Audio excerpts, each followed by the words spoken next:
ନୀଳଗିରି ମିତ୍ରପୁର ରାସ୍ତାର ଷ୍ଟେସନ ଛାଇ ନିକଟରେ ବାଇକ୍ରେ ଯାଉଥିବା ଜଣେ ଯୁବକକୁ ପଛପଟୁ ପିଟିଲା ଏକ ଅଜଣା ଗାଡ଼ି। ଆଉ ସେହି ଧକ୍କା ଫଳରେ ଘଟଣାସ୍ଥଳରେ ଯୁବକଙ୍କର ଜୀବନ ଚାଲିଗଲା। ସୂଚନା ଅନୁଯାୟୀ କେପି ଲାଖରାଜ ପଞ୍ଚାୟତ ମିତ୍ରପୁର ଗ୍ରାମର ରାଜେନ୍ଦ୍ର ନାୟକ ବୟସ 30 ପରିବାର ପ୍ରତିପୋଷଣ ପାଇଁ ନୀଳଗିରି ସ୍ଥିତ ଏକ ମିଠା ଦୋକାନରେ କାମ କରନ୍ତି।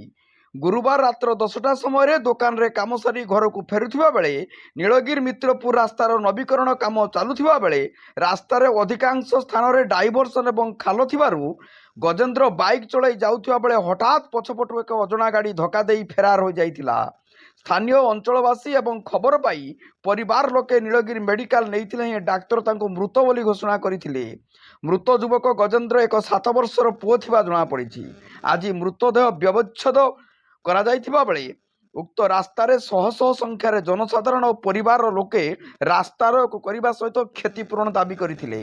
ଘଟଣାସ୍ଥଳରେ ନୀଳଗିରି ପୋଲିସ ପହଞ୍ଚି ବୁଝାସୁଝା କରିବା ପରେ ଧାରଣା ହୋଇଛି ପ୍ରତ୍ୟାହୃତ। ନୀଳଗିରିରୁ ମନୋଜ ମହାନ୍ତିଙ୍କ ରିପୋର୍ଟ, ଜନତା ଏକ୍ସପ୍ରେସ।